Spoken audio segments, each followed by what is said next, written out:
Қайырлы күн достар, сіздерге бүгін бір жасағаннан шығатын өте керемет блинидің рецептін ұсынып отырмын. Өте дәмді, жасап көріңіздер. Егер де менің рецептім ұнап жатса, каналға тіркеліп, коммент жазып, қоңыраушаны басуды ұмытпаңыздар.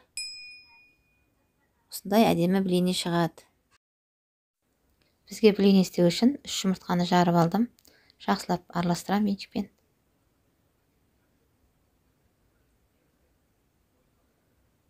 Сосын 200 грамм сүт, сондай мөлшерде су қайнаған, сода керек и 2 ас қасық май керек. Содан салам. Майды ойдым 2 ас қасық. Сұйық май.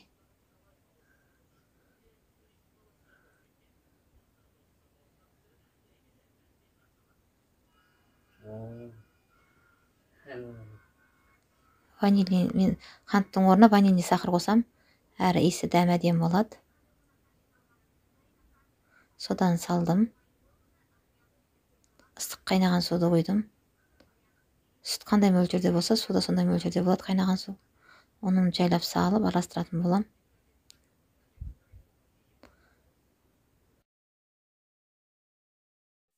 Табамызды осындай шамалы майлап аламыз. Бірінші рет құяр кезде табаны осылай майлаймыз. Одан кейін майлаудың қажет жоқ. Осылай құямыз. Шұқап құю керек.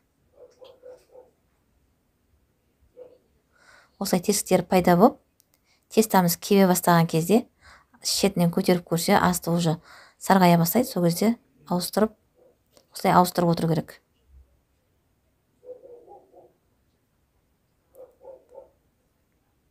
Осындай қып-қызыл әдемі болып.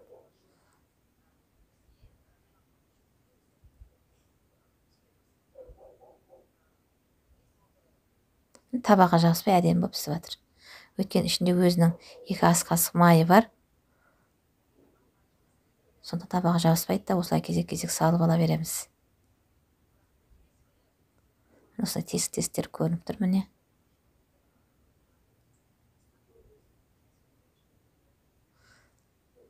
Екінші бетін аударғаннан кейін, сол табаның өзімен ақ ыдысымызға төңкеріп сала беруге болады.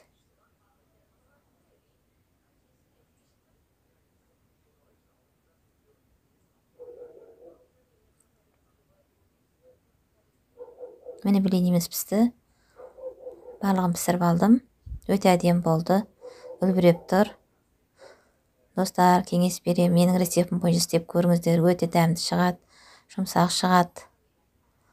Блинидің ең жақсы болып шығу рецептінің бір сыры, ол қайнаған суды суып қалмай тұрғанда, қайнап тұрған кезде құю керек. Сразу сөйтіп артынан ұн салып, араластырып құйып пісіретін болсаңыздар, осындай біркелкі жұмсақ блини шығады бір істегеннен.